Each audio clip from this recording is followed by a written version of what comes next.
kilometrong layo mula sa ibang tao. Para po sa inyong mga katanungan at concerns tungkol sa COVID-19, maaari pong i-dial ang mga numerong 02894-COVID. Okay, 02894-26843. Para naman sa mga PLDT, Smart Sun at TNT subscribers, i-dial po ang 1555. Maaari nyo ring tawagan ang hotline numbers ng iba't ibang ahensya ng ating pamahalaan na makikita nyo sa inyong TV screens. Patuloy po kayong makibalita sa mga pinagkakatiwalaang sources ng impormasyon tungkol sa pamahalaan. Maaari nyo pong bisitahin ang www.covid19.gov.ph.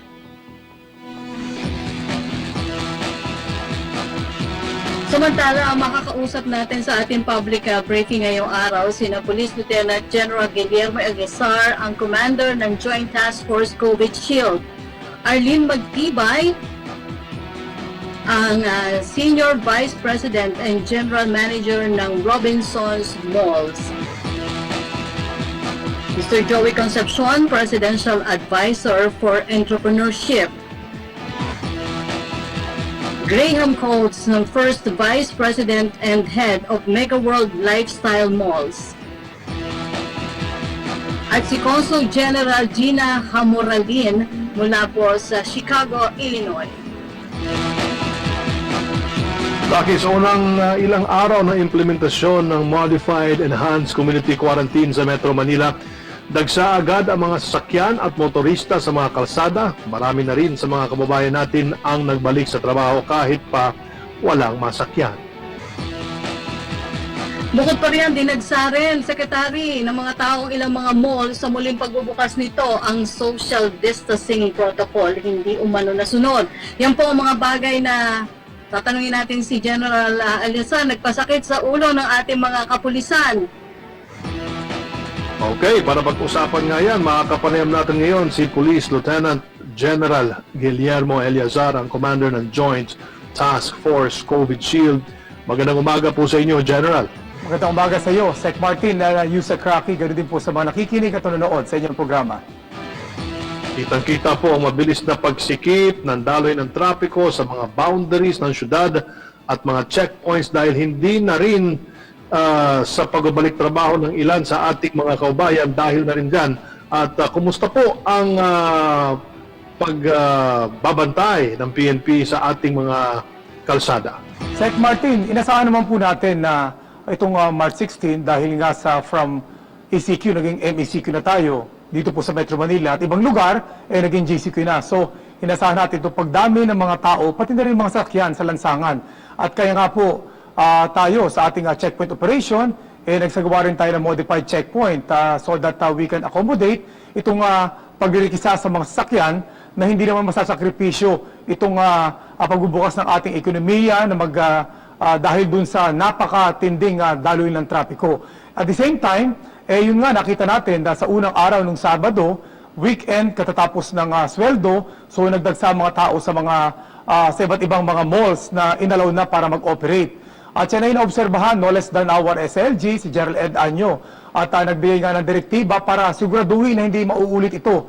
At base na rin po sa atas ng ating Chief PNP, Police General Archie Gamboa, kahapon ay kinausap po natin itong mga security managers nationwide para palalahanan ng mga provisions na dapat nilang tupdin base na rin dun sa Omnibus Guidelines at sa iba pang mga direktiba ng DTI.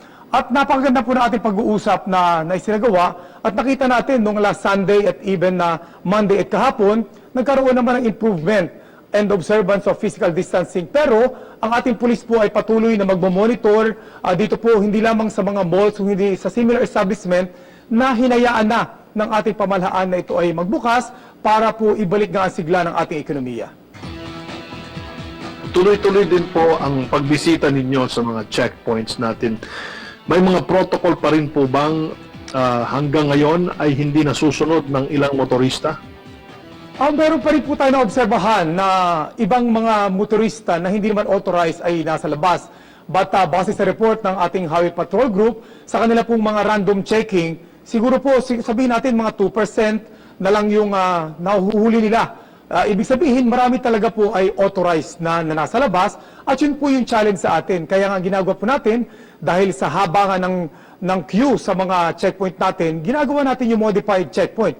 Meaning, magche-check tayo ng mga sakyan, proper checking. Pero pag nakita natin na mahaba ng pila, pwedeng i-release na natin siya freely. And then after that, pag medyo maluwag na, magche-check ulit tayo.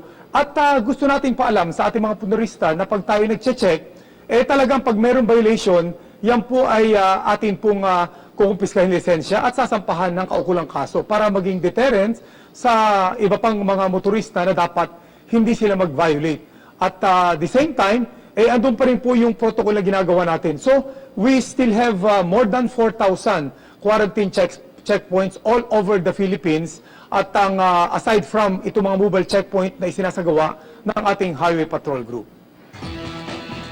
Opo, General, na-mention nyo nga po na nagkaroon kayo ng pagpupulong with the mall owners. Ano po yung guidelines na ipatutupad natin sa mga shopping malls? At iba bang essential establishment bukod po dun sa no quarantine pass, no entry? Opo, una-una nga po, meron mga guidelines na talagang binigay ang ating ang DTI at kasama doon na ang pwede lang pumasok yung maximum number ng mga customers base sa computation ng floor area nila. So ito po yung at least 2 square meters bawat customer. At pag yan po ay pumasok doon sa loob, yun naman mga shop na bukas sa loob, dapat meron din maximum number na pwedeng pumasok doon. And at all times, anywhere in the mall or shops, dapat po inoobserbahan yung physical distancing. At merong mga marshal naman itong mga malls. Well, in fairness po sa kanila, naghanda naman po talaga, kaya lang siguro nagdagsa.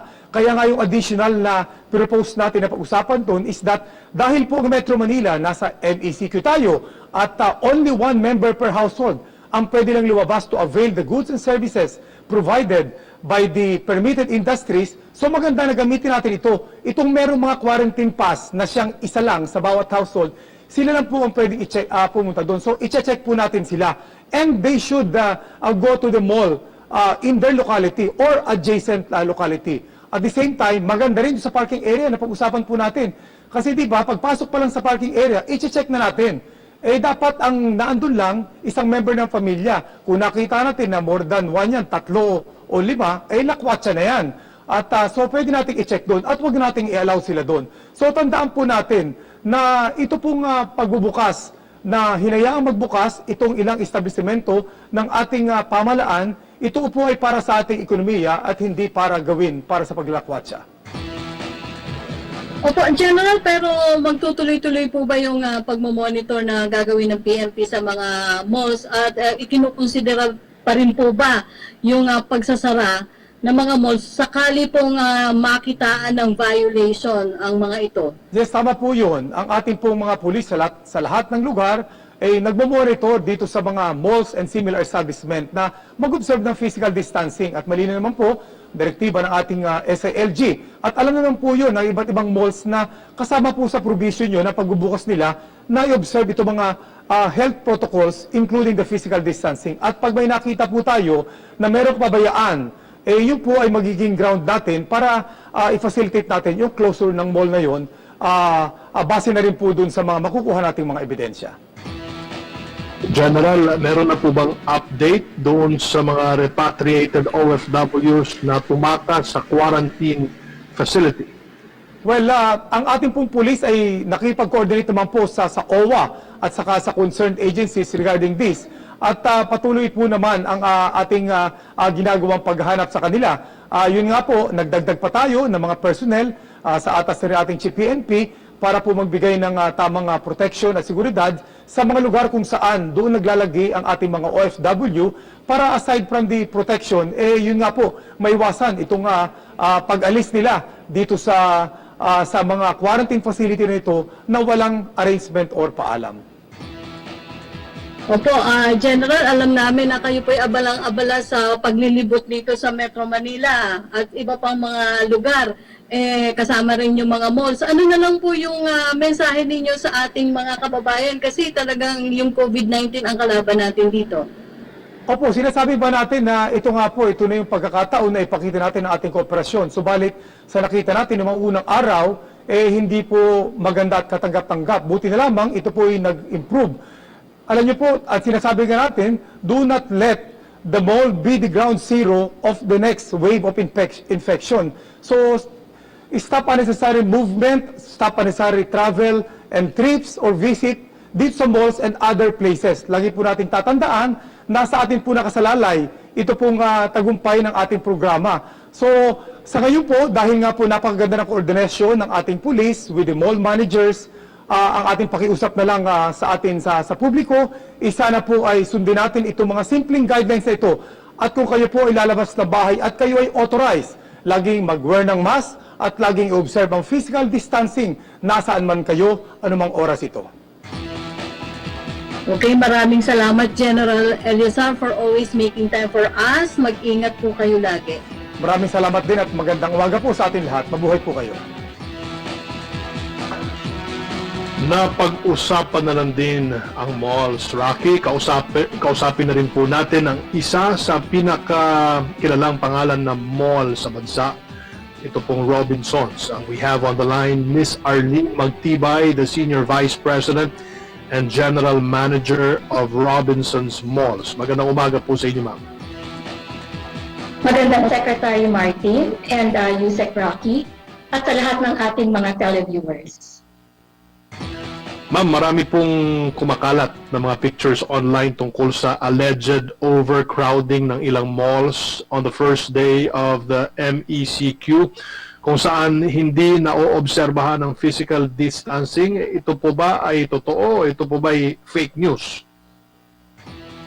Secretary Martin, in the case of Robinsons, may mga kumalat na mga photos sa social media.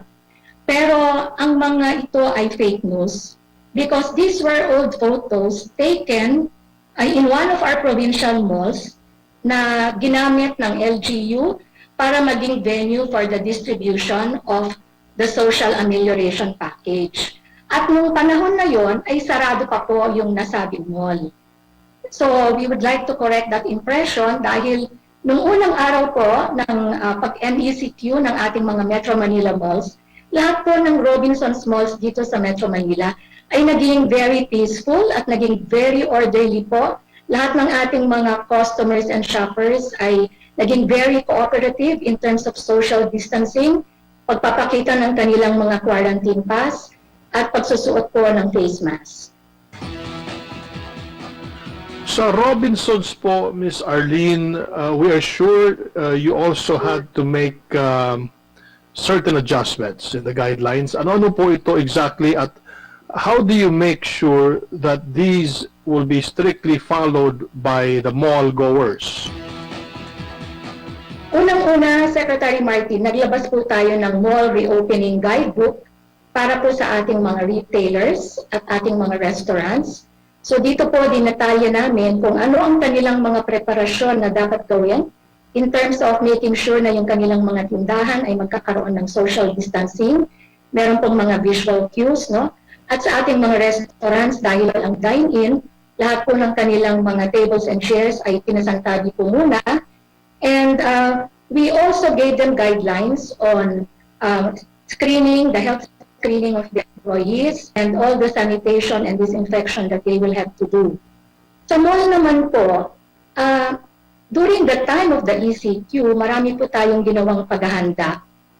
Lalong-lalo na po pagdating sa disinfection, sa deep cleaning ng mall, ng ating mga air conditioning systems, and most especially, napakarami po namin prepare na mga visual cues, floor markers, reminders, posters, signages, na pag pumunta po kayo sa mga Robinsons malls, makikita niyo po itong lahat. Sa ating mga elevators, reminders sa escalators, at yung entry protocol po, ay talagang pinapasunod natin according to the guidelines of the various government agencies. So no mask, no entry, kailangan magpakita ng quarantine pass, kailangan dumaan sa ating footpath to disinfect their footwear, and we also do temperature checks, and we also have provided alcohol or sanitizing pong mga entrances. So marami po tayong pinapasatupad ng mga bagong protocol. Sabi nga po nila, this is the new normal. And we are trying our best to educate the public to adapt to this new normal. Ma'am, kasi isa po sa mga naging guidelines ng IATF, yung mga siguro pong lilimitahan ang bilang ng mga pumapasok sa mall. Paano niyo po masisiguro talaga na maigpit na itong ipinatutupad? Yusek Rocky, nag-deploy kami ng mga marshals or security guards, no?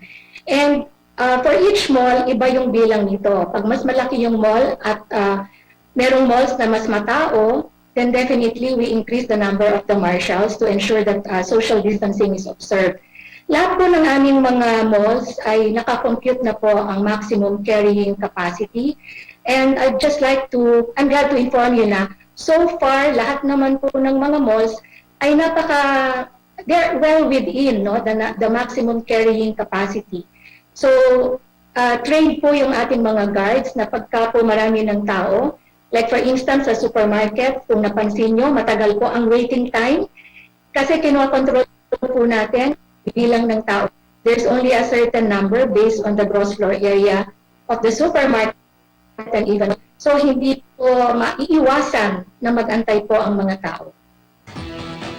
Opo, ma'am, kasi alam po namin na kinoconsider niyo yung retail partners ninyo. Pero paano po kayo nakikipag-coordinate sa kanila to make sure na yung pong proper health and safety protocols naman po ay naipatutupad at nasusunod? Meron po tayong mga mall officers, safety protocol officers na lumilibot po sa buong mall.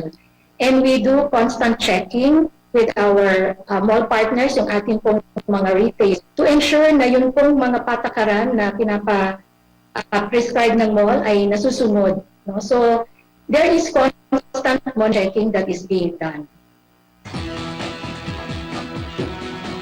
Yung ini-launch ng Robinsons, ang our personal shopper, what exactly is this and how does this work?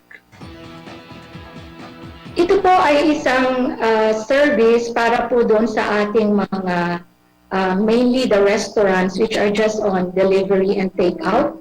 So dalawang bagay po to, no? Maaari po kayong tumawag doon sa mga restaurant at ang Robinsons po ay nag-partner with delivery service. Restaurant po hindi na po mahihirapan na tumawag pa ng magde-deliver at nandun na po sa mall yung mismong magde-deliver, so napaka-convenient po. And the other one is a partnership with an app-based personal shopper kung saan magre-register po kayo, da-download nyo po itong app na to, mamimili po kayo ng inyong mga bibilhin. You will be connected to a personal shopper who will do the shopping for you. So very convenient po yan. And the items that you purchased will all be delivered to you. So yan po yung mga Ma'am, follow-up lang. Yes, you said. Follow-up lang din dyan, follow-up lang din po dyan sa delivery service in general. So paano nyo po mas pinadali at ginawang mas efficient yung delivery services ng ibang courier sa inyong mga malls? You said na designate tayo ng exclusive parking area para sa kanila. Para nasa isang lugar na lamang sila at ito po ay libre, no? Libre po yung parking na yan. So it's very convenient for them. Tapos meron din po tayong curbside pick-up para po naman sa mga customers na gusto pong mag-order online or tumawag, maaari po nilang pick-upin yung kanilang mga in-order curbside, no? Sa tabi lang po ng sidewalk ng mall. So nandiyan din po yung convenience. Kung ayaw po nilang magpa-deliver dahil malapit lang sila, pwede rin po silang pumunta sa mall. Hindi na po sila kailangan pumasok sa loob kasi nandun na lang po sa tabi ng mall, no? Sa sidewalk po ng mall nila pipikapin. Okay, maraming salamat po SBP and GM Arlene Magtibay ng Robinsons Mall. Stay safe po, ma'am. Thank you din. Mahalaga rin ang partisipasyon ng private sector para maging matagumpay ang efforts ng pamahalaan sa pagpigil sa tuluyang pang pagkalat ng pandemya sa bansa. Kaya naman, para pag-usapan yan ay makakapanayam natin si Ginoong Joey Concepcion, ang Presidential Advisor for Entrepreneurship. Magandang umaga muli sa inyo, Ginoong Concepcion. Hi, Martin. Since you launched Project ARC Antibody Rapid Test Kits, ilan na po ang total rapid test kits at PCR equipment ang na-donate ng Project ARC? So ngayon, dumating, I think, over the Sunday or yesterday, the rapid test kits. So they're delivering now all the rapid test kits to the 205 companies, the first 205 companies that ordered. So this is about close to 500,000. Yung PCR testing equipments namin, yung auto extraction at yung PCR, dumating rin kagabi, no, for about six government hospitals, no, that we are helping. So ang tulong namin really is from the private sector is to equip the companies who, by the way, all the rapid test kits are paid by the private sector. The employees are not paying. Nothing is charged to the government or to PhilHealth. So I'd like to make that clear. So all this testing will be done in the next, starting today onward for the next 2 weeks. So we hope that many of these people, these companies will be able to finish that. Now, the PCR test equipment that arrived last night, together with 7 Chinese nationals who will install the equipments, and 4 vice presidents, 2 vice presidents. This was all arranged by Congresswoman Janet Garin, who is the private sector chief implementer for the RT-PCR or swab testing project now. This is the first run, and we organized this in less than about 15 days, 2 weeks. That's how fast Congresswoman Janet Garin and the private sector worked. And we were able to meet the chairman of Sansure on Zoom, a great meeting, and Vince Dizon, the PA Vince Dizon was also there with us. So better clarity, government now can buy direct from Sansure the test kits and the equipments if it needs it. And our prices were fabulous. It was very, he gave a good price to the private sector. So I expect the government will get the same treatment.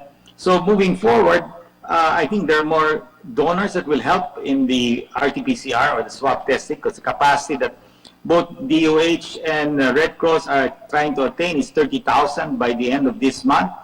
I don't know if they'll be able to do that, but with our help, that will increase the chances of them attaining that level of testing, Martin. Pagdating po naman kahapon ng PCR equipment sa bansa, ngayon araw daw po inaasahang sisimulan ang pagsiset up ng automated laboratories, which is also part of your project. Saan at kailan po expected na magiging fully functional itong mga dumating na equipment kahapon? So ngayon, they're now bringing it to Cebu, Zamboanga, at yung isang sponsor namin, yung LBC, tumutulong ngayon sa pagdideploy ng mga equipment na to, no, sa mga iba-ibang government hospitals. Now, hopefully, Congresswoman Janet is the one running the project. She told me maybe she'll try her best to get it out in about seven days.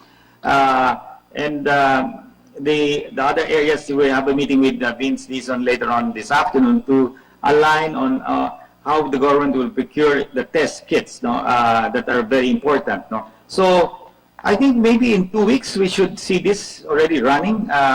And of course, yung training ng mga medtechs nila, no, kailangan they're here. These Chinese nationals are here to train them as well to the use of the equipment, sa training. So that will take some time. But the way Congresswoman Janet is working with the private sector, we're all really moving very fast. And you can see how, and with the help of Secretary Galvez and Lorenzana, they made available the C-130. And also tomorrow, there will be another plane load. Ito naman yung mga equipment ng Red Cross at yung Ayala Group. So, na-arrange namin ni Congresswoman Janet, lahat to, pati yung mga aeroplano ng pribadong sector, pati sumama na rin yung Red Cross. So, malaking tulong talaga to na lahat ng government at private sector ay tulong-tulong para tumaas ito ng testing capacity ng RT-PCR ng swab test. Yung rapid test naman, madali lang yan. Wala naman laboratory yan eh. Madaling execute. So, that is being done right now, and we hope to get the first results by next week from the private sector companies, no? Opo, sir, alam po namin tuloy-tuloy direct nyo sa mga LGU to help them in COVID-19 testing. And so far, ang natulungan na po ang Makati, Quezon City, Manila, Antipolo at Pasig. May target number po ba tayo ng LGUs na tutulungan ma-test? At sino-sino po yung mga LGU na susunod din nyo pang pupuntahan? So, yung Manila natapos na rin, at yung Antipolo natapos rin. Nakita natin sa Manila, medyo mataas yung mga level of infection, pero sa ibang area ng Manila, medyo mababa na rin. Pero yung Antipolo, nasa GCQ, nakita natin halos walang infection. Mga 3 lang yata dyan. Yung Makati is ongoing, yung Quezon City, today we have a press con to announce the results. Yung Pasig is still ongoing. Taguig is still going to start. So far, these are the... May mga iba-ibang papasok rin. I don't know. Yung chief, yung si Jingay Hontiveros is handling the LGUs. No? Pero aside from that, Martin, Vince Dizon and MMDA and the mayors have agreed to do a zero prevalence test. No? What does it mean? The 16 cities of NCR plus Laguna will be taking part of this study that we will measure the level of infection using rapid test kits. This is going to be supervised by PSRC, a research firm that will monitor at create the protocols on how we will do this research. So every month, makikita natin sa kung nag-improve, tumataas ba ang level of infection or bumababa ang level of infection. So this will be done over a period of, I think, 4 months. No? Kung successful to, baka lalaguin natin to buong Luzon, and eventually, kung may mga donors pa, baka kaya natin yung critical areas within the Philippines. No? And that's very important na itong testing na ginagawa natin, kasi by the end of by the end of the month, we are expected to move towards a GCQ. And the more you open the economy, kailangan mas lalago yung testing mo, mas frequent. Di lang once, no? Yung challenge lang sa RT-PCR, the cost is about 4,000 pesos. And some of them are even charging as high as 8,000. So medyo mahal yan eh. So our objective, in the reason why we help the government hospitals, is we want to see that the testing cost to go down. No? Yung rapid test, 450 pesos per test kit. Yung RT-PCR, pag-charge ng mga iba, mga 4,000 pesos yan. Hindi kaya ng mga private sector yan per employee. So, ang mahal nun. So, what we want to see is sana ma-approach natin halos kalahati ang i-target natin sa mga government hospitals. No? Kasi yung mga equipment naman nila, dino-donate naman namin sa mga government hospitals. So, we have to make testing not only accessible, but affordable. No? Opo, so meron lang po tayong question from Cedric Castillo of GMA7. Yesterday daw po in a press con, various medical organizations including the Philippine Medical Association are unanimous in saying rapid test kits are not reliable as back-to-work screening measures. In fact, sayang daw po ang gastos kung ito ang i-implement sa private at government offices. Ano daw po ang reaction nyo dito, sir? You know, yung private sector, itong mga may-ari, entrepreneurs to, medyo matalino naman sila yan. Hindi naman sila, they're street smart. Tignan natin ito dito, no? Sa PSG. Ginamit ng PSG yung rapid test kits, no? So they were able to identify positive, no? Pagpasok mo sa Malacanang, kailangan ka ng rapid test kit. So, mismo yung presidente, naniniwala siya sa rapid test kit.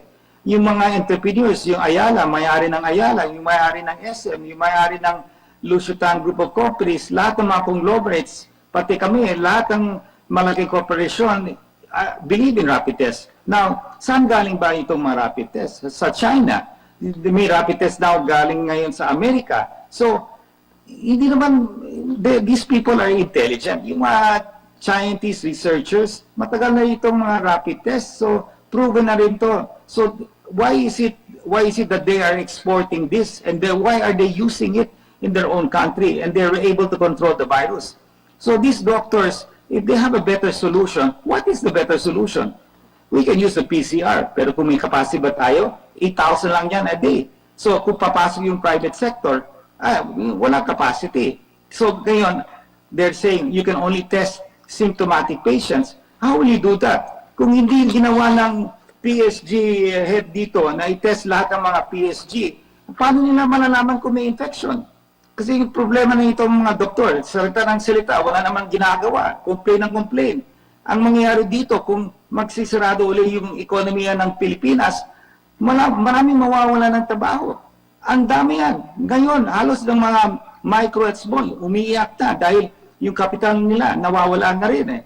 So ito lang ang pwede namin gawin, itong rapid test. Kung may silang ibang test na pwedeng gawin, gagamitin namin. Pero yung PCR, paano natin gagamitin kung wala naman capacity ngayon?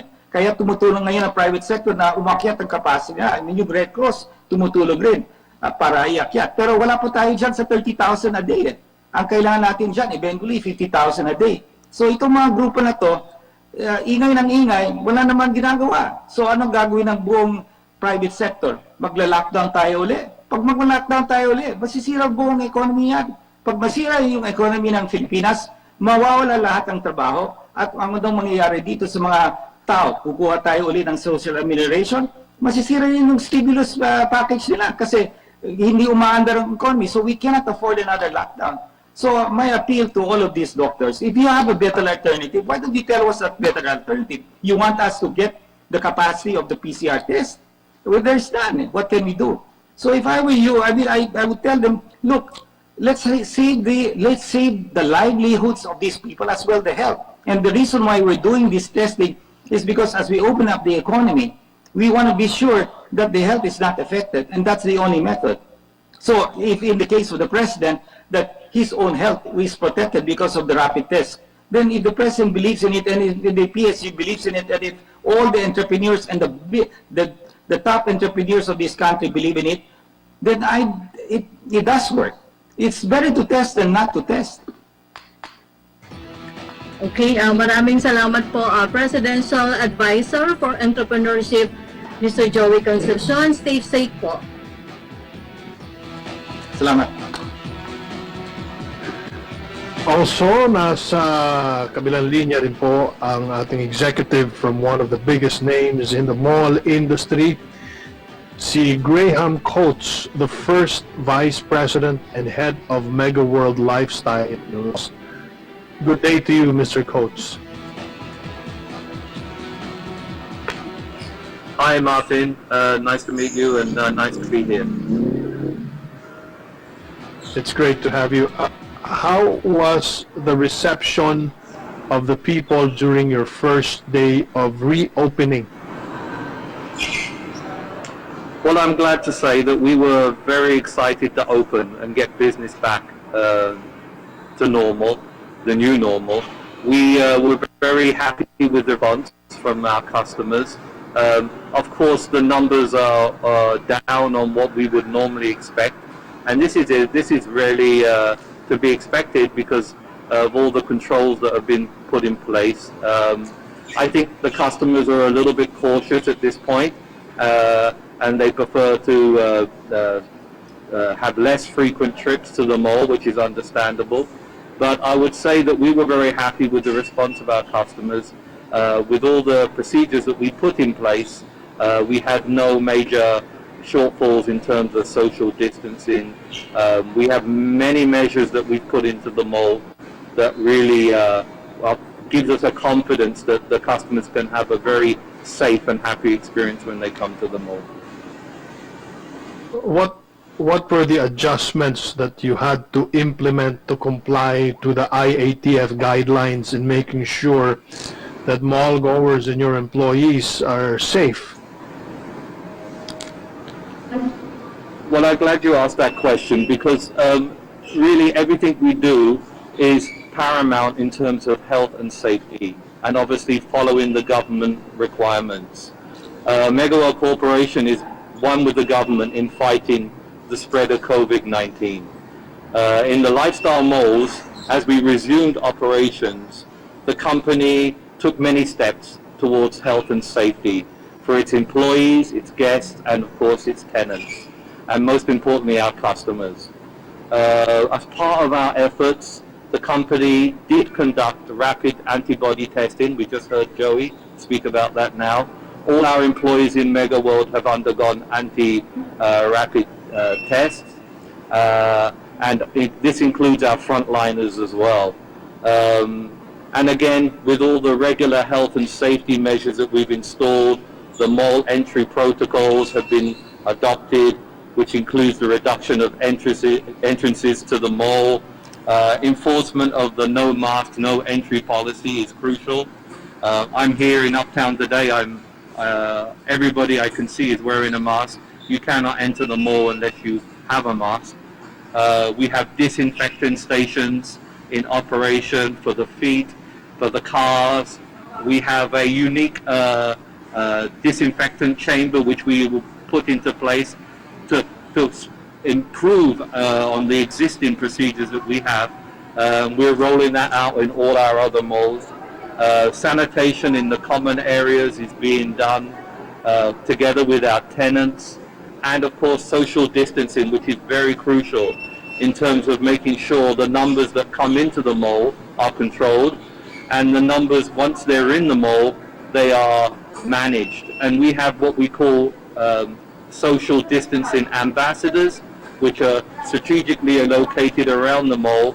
Again, a unique precaution that we've done, and this one really is to make sure we educate the customers as they go around their shopping experience. Ultimately, we want a happy, safe shopping experience for our customers. Hi, so one of the guidelines issued by the IATF is to limit the number of mall goers at the time at approximately one person per 2 square meters. How do you make sure that this will be strictly implemented and properly monitored? Thanks for the question, Undersecretary Rocky. Well, firstly, the control of the people coming into the mall is coordinated together with all the authorities. So we have strict guidelines. Each specific mall has a ultimate carry number of density of customers. This is worked out for the square meter of each mall. And this is closely monitored from the entry point to the exit. So this is real time. So our central admin department are charged with making sure that we always keep below the minimum requirement. I'm glad to say at this point we've really been adhering to that, because as you would expect, the numbers are really not at par with what we were having previously. This is partly due to the fact that tenants are not fully participating yet because they're undergoing their own sanitation and control procedures. And of course, the number of people coming into the mall, as I mentioned earlier, is less. But nevertheless, we staffed our facilities up to a point where we're very confident this is being managed very, very well. We've had no issues today. We're very happy, and we'd like to compliment all the authorities that have helped us implement these procedures, and of course our customers for making sure that they adhere to everything. Mega World Malls pride itself for its lifestyle and leisure centers and activities which are not allowed to operate as of yet. Did this pose a problem in your overall operations, sir? Yes, thank you for the question. We as you know, there are certain tenants which are prohibited at the moment. This includes gyms, bars, nightlife, amusements, and of course our cinemas. But again, we are one with the government here. We will support the government directive here. We fully understand why this is the case at this point, with the need to have controls on social distancing. So yes, it has affected us, and those tenants have been hard hit, but as a company we've supported those tenants with many concessions in terms of rental, and we will continue to support them to the point that when this goes back to normal, hopefully in the near future, they can resume their business and everybody can get back to a profitable situation. You also launched this new program, Mega World New Reality. Can you tell us more about this Mega World New Reality? Sorry, I'm not hearing the question. I'm sorry. I believe your company launched the new program called Mega World New Reality. Can you tell us more about this, sir? Yes, of course, everybody talks about the new normal. We talk about the new reality. We use this terminology because we have to accept that this is a very disruptive period of the business for the mall industry. And with this disruption often comes a lot of change. And as a company, as MegaWorld as a company, we like to think that we innovate and react to the change in a very positive way. So as a group, we are undergoing a major review of all our businesses and how we react to this new reality. I think e-commerce is going to be a major component of how the malls interact with their customers in the future.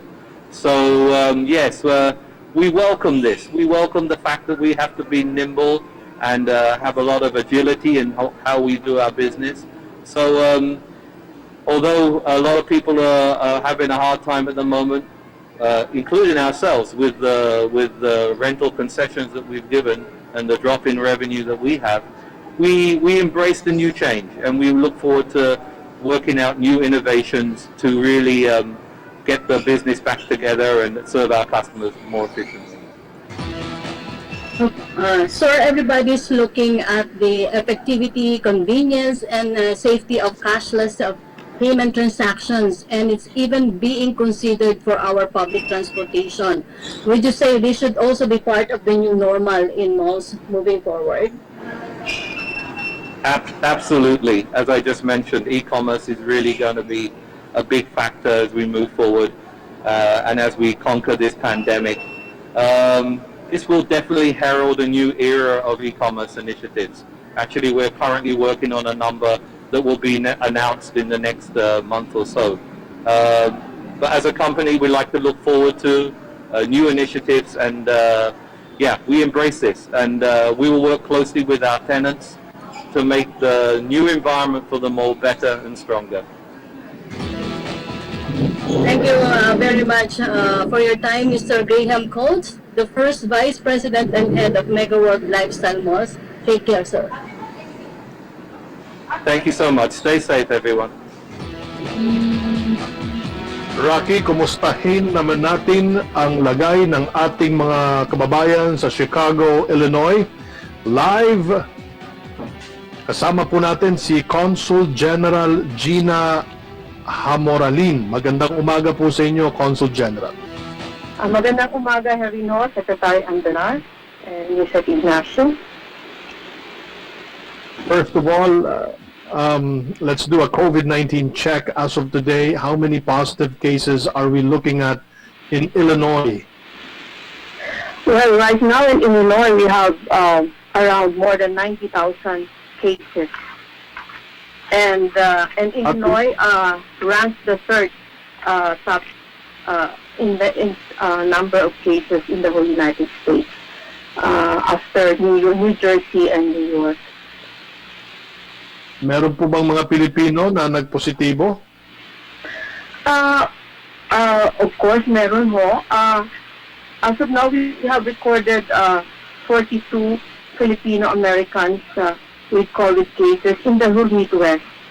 I cover 12 Midwest states, and these 42 covers 12 states.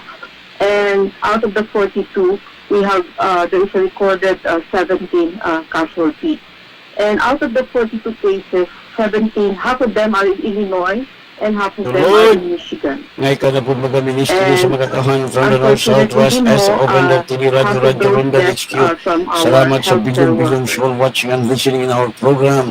Father, salamat sa ninting and game pa sa mga lagad. A disaster declaration early March. Aside from this, what are the early measures that the Illinois federal government implemented to further help mitigate the effects of COVID-19? Yes, sir. Actually, yes, sir. State government. Illinois, yes, already now we are on the phase 2 of 5.5 phase Basta, plan meant to Chupilo. restore, the Illinois state. Right now, the Illinois was able to do a lot of testing. Earlier, the goal was to have Lord, 10,000 tests ngay per kada po mga day. ministry sa And mga katawan at from this the north, moment, they south, were west, able to east, make open more the than TV, radio, 10,000 Ronda HQ. testing per day. Salamat sa So that's bilyon-bilyon soul watching and milestone listening in our as far as program. Illinois is concerned. And we are now on phase 2, which is they are flattening the curve. So the number of cases are stabilizing, it's not declining. So we are looking forward by next month to go into phase 3, which is we call that a recovery period. So the hospitalization rate is declining, but still, 90,000 is a lot of cases. So we are the governor of Illinois is working towards recovery in the near future. Opo, Council, kumusta naman po yung general welfare ng Filipino community dyan? We understand na marami pong Filipino events ang na-cancel dahil sa pandemic. So, kumusta na po kayo dyan? Opo. Mabuti naman ho. Actually, since March 21, the Illinois state issued a stay-at-home order, and actually almost all of the Midwest states we are currently on stay-at-home order, except 3 states of Iowa and the Dakotas. But all the people, particularly the Filipinos, are staying home, except of course the frontliners and the essential services. And the Bayanihan spirit here in the Midwest is alive because the Philippine Consulate started a social media campaign to help disseminate the humanitarian projects that our Filipino organizations have been doing. While they're also affected, but many of them have done a lot of good things, like donating food, meal kits to the frontliners in the whole in many Midwest states. Some of them, organizations, they also donated humanitarian assistance to some selected communities in the Philippines, and some of them were involved in making and distributing free face masks and PPE supplies to the frontliners. They are really doing their job to help each other, and that's what we really wanted, to stay united and help each other. Opo, ma'am, I understand you're also under work from home arrangement. Paano niyo po patuloy na tinutugunan yun naman po mga pangangailangan ng ating mga kababayan dahil na may kinalaman pa rin po dito sa COVID-19? Yes, of course. As I said, after the Illinois state issued a stay-at-home order, we started the work-at-home arrangement. Pero hindi naman natigil ang aming mga serbisyo.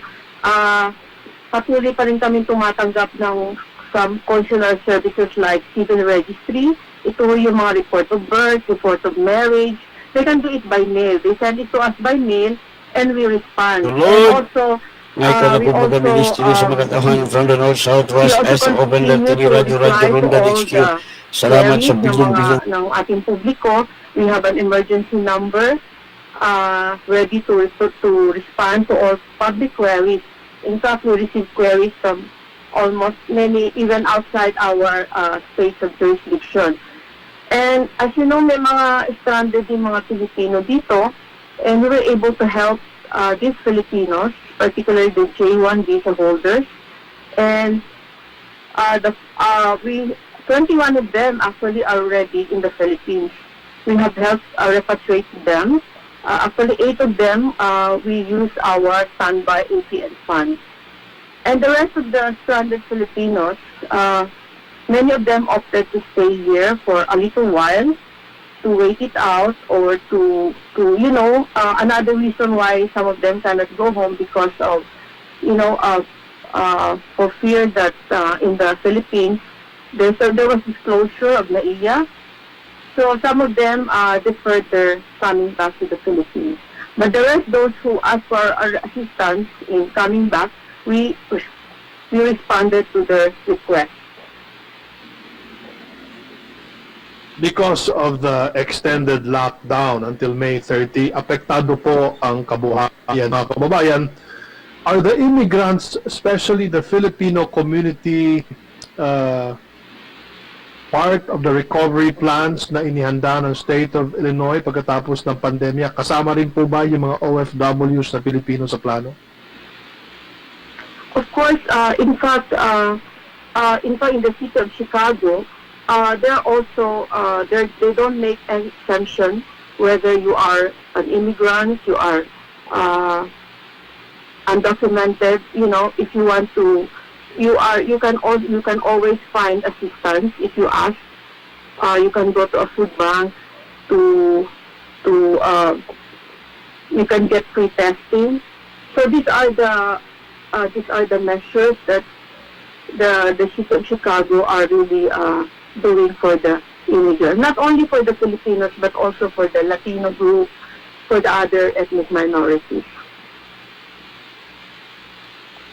Ay na po, may mensahe po kayo sa ating mga kababayan dyan sa Illinois at saan po at paano nila kayo pwedeng makontak in case mayroon po silang mga kailangang ipaabot sa inyo?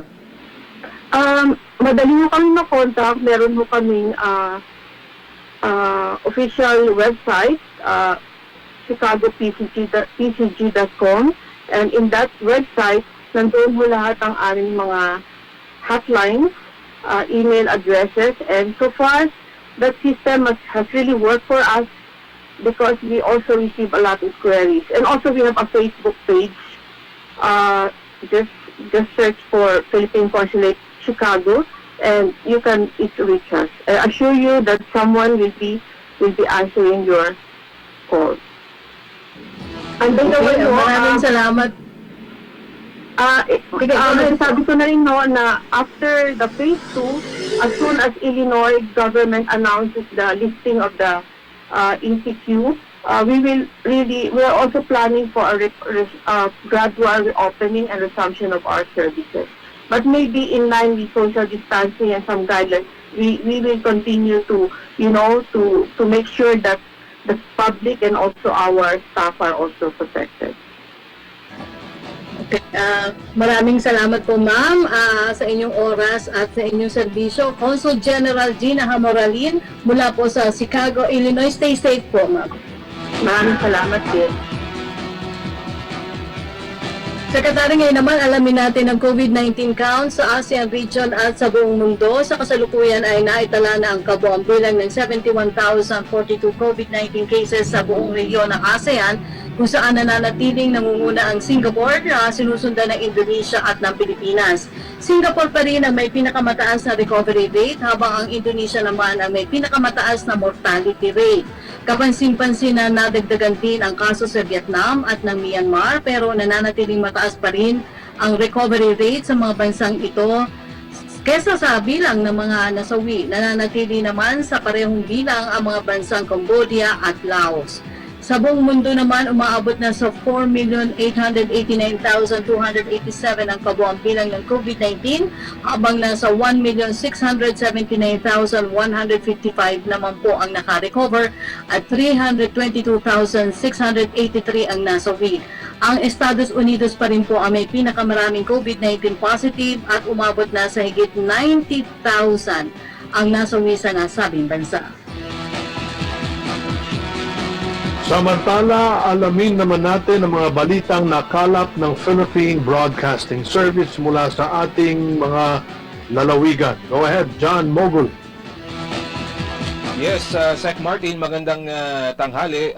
Sec, sa lalawigan ng Pangasinan ang distribusyon ng hybrid rice seeds at certified seeds sa mga magsasaka sa 21 barangay sa bayan ng San Quintin ay puspusan na po dyan habang inilunsad na ang kanilang gulayan sa Oval Project bilang tugon sa pangangailangan sa pagkain ngayong COVID-19 crisis. Mula po sa Radyo Pilipinas Tayug, magbabalita si Marie Mildred Estrada Coquia. COVID Radio. Hashtag Laging Handa. Radyo Pilipinas Special Coverage. Patuloy ang pagbibigay ng hybrid rice seeds at certified seeds mula sa Department of Agriculture bilang tulong ng pamahalaan sa mga magsasaka ngayong panahon ng COVID-19 crisis. Ipinabatid ni Engineer Christian Javier, Focal Person Agricultural Extension Worker ng San Quintin, Pangasinan Agriculture Office, na 50 magsasaka kada barangay na nakapag-enroll sa Registry System on Basic Sectors in Agriculture o RSBSA ang makikinabang sa naturang interbensyon ng DA sa ilalim ng Plant Program. Sa pagsisimula ng distribusyon noong Marso 13, 6 sa 21 barangay at may tinatayang 300 magsasaka na ang nabigyan ng 15 kilogram ng hybrid seeds kada ektaryang sakahan, habang mahigit 1,000 magsasaka ang nakalista bilang benepisyaryo. Idinagdag pa ni Javier na sa ilalim naman ng Rice Competitive Enhancement Program ng DA at ng Philippine Rice Research Institute, 40 kilograms ng certified seeds bawat ektarya na ang maximum ay 3 ektarya ang ibibigay. Hinihintay na lamang umano ang mga certified seeds at nang masimulan na rin ngayong linggo ang pamamahagi nito. Ongoing pa rin naman umano ang pagpapatala ng mga magsasaka sa naturang bayan para sa RSBSA upang ma-qualify bilang benepisyaryo. Samantala, inulunsad rin sa naturang bayan ang gulayan sa Oval, kung saan pansamantalang ginawang taniman ng gulay ang espasyo sa Municipal Oval.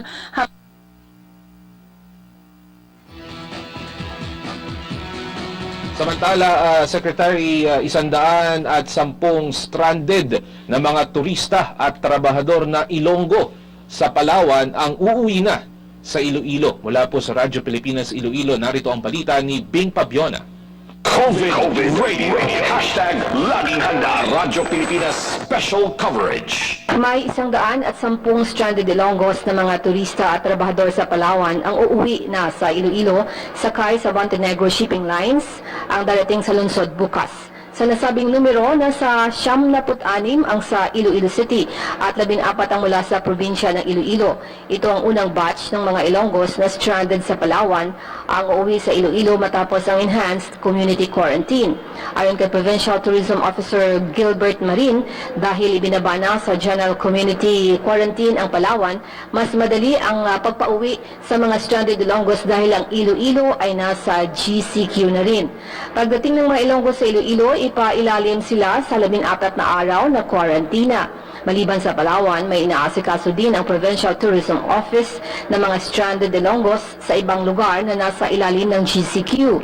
Ayon kay Marin, ang sunod na mga stranded Ilonggos na uuwi ay mula sa isla ng Boracay.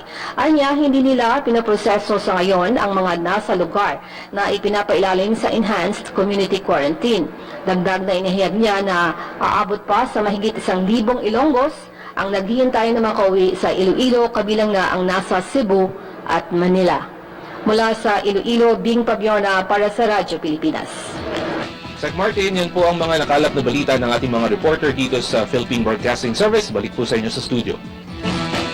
Maraming salamat, John Mogol ng PBS. Samantala, puntahan natin ang Davao sa balitang nakalap ni Regine Lanusa. Go ahead, Regine. Yes, Yusek Rocky, kahit na isinailalim na sa General Community Quarantine ang Davao City, ay marami pa rin mga establishmento hindi pa maaaring magbukas. Ito'y dahil na rin sa Department of Trade and Industry Memorandum Circular Number 20-22. Nakasaad sa nasabing memorandum na ang mga establishmentong nasa Category 4 ay hindi pa maaaring magbukas, tulad na lang ng gym or fitness studios and sports facilities, entertainment industries, kid amusement industries, libraries, archives, museums, tourist destinations, travel agencies, tour operators, reservation service, gambling facilities at personal care services. Maraming empleyado ang maapektuhan nito, kaya naman prioridad ng lokal na pamahalaan ng Davao City sa ika-4 na round ng food distribution ang mga empleyado ng nasabing business establishments. Maliban sa mga establishmentong nasa listahan ng DTI Memorandum, prioridad din ng lokal na pamahalaan na mabigyan ng tulong ang mga vendor, masahista at manikurista na nagtatrabaho dati sa Osmeña Park at Rojas Night Market na nawalan din ng trabaho dahil sa sitwasyon. Inabisuhan na rin ni Mayor Sara ang mga establishment owners na mag-submit ng letter of intent at detalye ng kanilang mga empleyado sa city government upang maisali sila sa listahan ng mga prioridad ng benepisyaryo. Sa ngayon ay nasa 3rd round na ng ration distribution ang CSWDO at nasa mahigit 1 milyong grocery packs na ang kanilang ipamimigay. Samantala, patuloy pa rin ang alok na libreng sakay ng lokal na pamahalaan para sa mga empleyado. Nasa 9 na bus ang pinapatakbo ngayon para sa mga empleyado ng City Hall. Nasa 17 bus naman para sa mga empleyado ng pribadong kumpanya. Ang nasabing mga bus ay inalok sa mga empleyado upang matulungan sila ngayong kumukuha pa ng special permit ang mga PUJ drivers sa LTFRB. Sa Lunes ay magsasagawa ng assessment ang lokal na pamahalaan kung kukulangin pa ang bus na sinasakyan ng mga empleyado upang kanilang madagdagan. Sa ngayon, News Cracky, mahigpit din ang pinapatupad na preventive measure ng mga nasabing bus upang mapanatili ang social distancing ng mga pasahero. At yan muna ang pinakahuling update mula dito sa Davao City. Regine Lanuza para sa Bayan. Maraming salamat sa iyo, Regine Lanuza ng PTV Davao. Mula po naman sa Davao, dumako tayo sa Cordillera sa balitang nakalap nila Ala Sungduan. Go ahead, Ala. Secretary Martin, hanggang ngayon ay dama pa rin ng mga magsasaka sa Baguio City ang epektong dulot ng Luzon lockdown sa kanilang pangkabuhayan.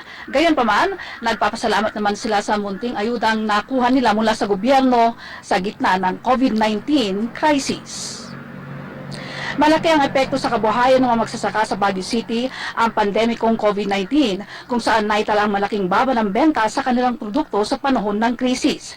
Kabilang sa mga apektado ay mga maliit magsasakang umuupa lamang sa lupang sinasaka sa Ambyong Barangay, Baguio City.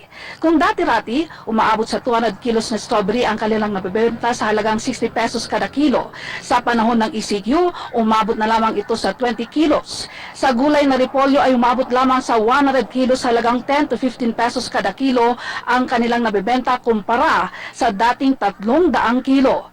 Bagyang napawi naman ang kanilang pag-aalala sa ipapakain sa pamilya sa tulong na natanggap mula sa gobyerno na ipinasakmay naman ng barangay.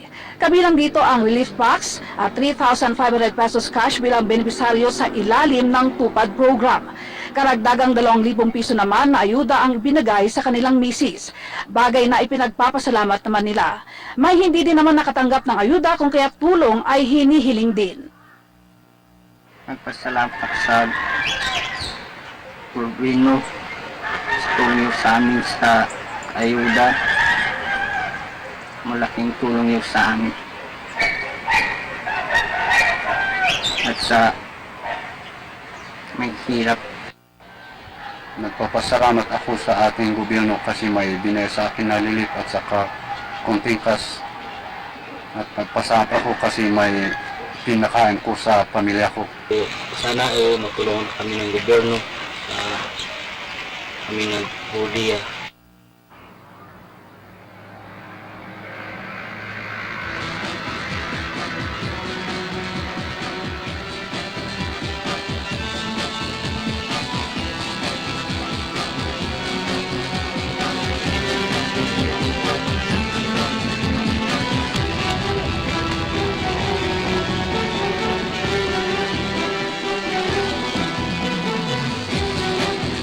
Okay.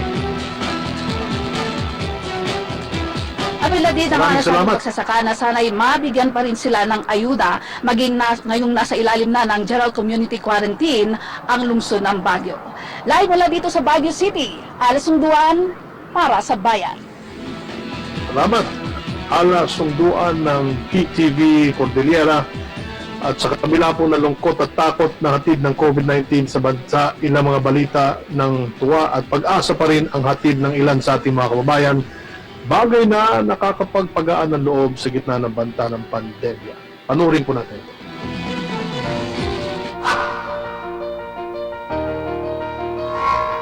Sariwang prutas, gulay at karne. Hatid ng Kadiwa on Wheels at ng DTI Rolling Stores na talaga namang abot kaya.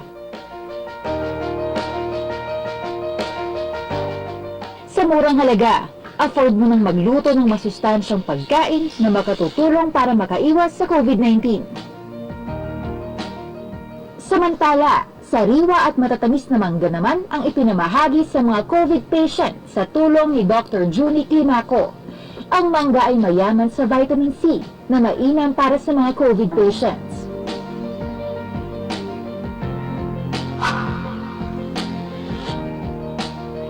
Okay, good morning guys. Juan, we're about to celebrate our anniversary with my wife.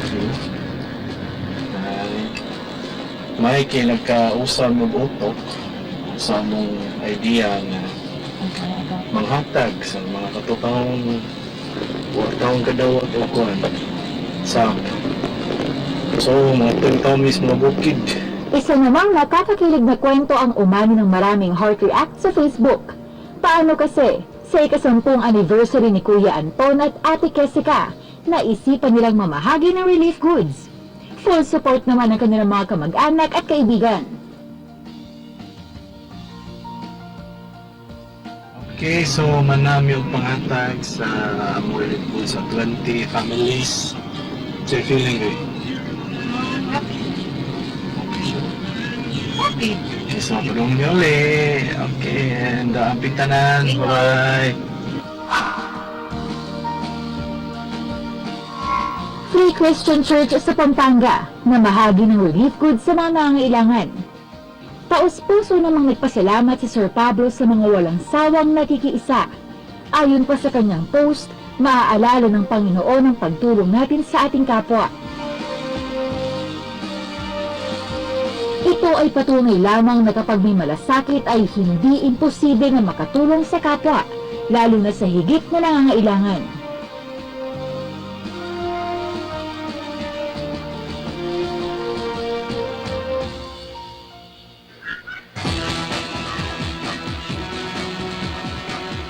Maraming salamat po sa ating mga naging panauhin ngayong araw sa ating partner agency sa kanilang patuloy na suporta at walang sawang paghatid balita at impormasyon. Maraming salamat din po sa Filipino Sign Language Access Team for COVID-19 sa inyong araw-araw na pakikiisa sa ating programa. Mabuhay po kayo. Happy birthday kay Chito Cabatuando, Secretary, isa sa ating director dito sa Laging Handa PH.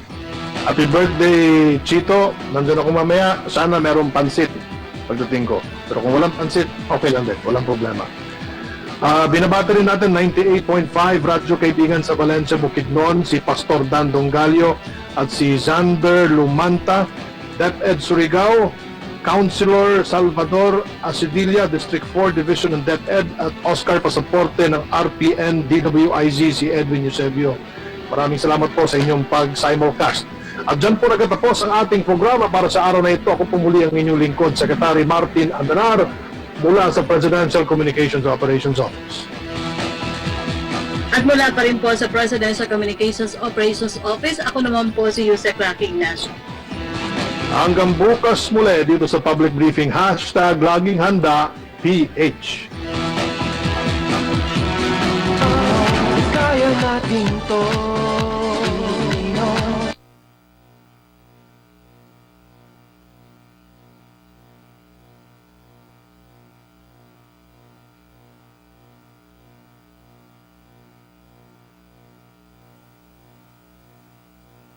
Sila na talagang overwhelmed din daw sila pagdating doon sa dami ng mga OFW na kailangan i-test at kailangan i-quarantine pagkarating nila sa bansa. Balik sa Rex, linawin ko lang kasi ang tanong ko sana susunod, swabbing center yan, pero kailangan dalhin sa mga laboratory para suriin, di ba, yung process ng pag-test. Pero sabi mo kanina, gagawa din ng laboratory dyan, so ibig ba sabihin, pag swab dyan, ay dyan na rin iti-test? Ay pagka sinwab dyan at tinest, dyan na rin ipiprocess yung resulta. Tama ka dyan, Pinky. Ang tawag nga nila dito, end-to-end yung infrastructure. So, pagka, limbawa, nagpa-swab ka, yung swab mo ay ipo-forward na ito doon sa molecular laboratory kung saan maaari na itong i-test kagad. No? Hindi tulad ng ibang mga swabbing facility na kung saan, kuwari sa isang lugar,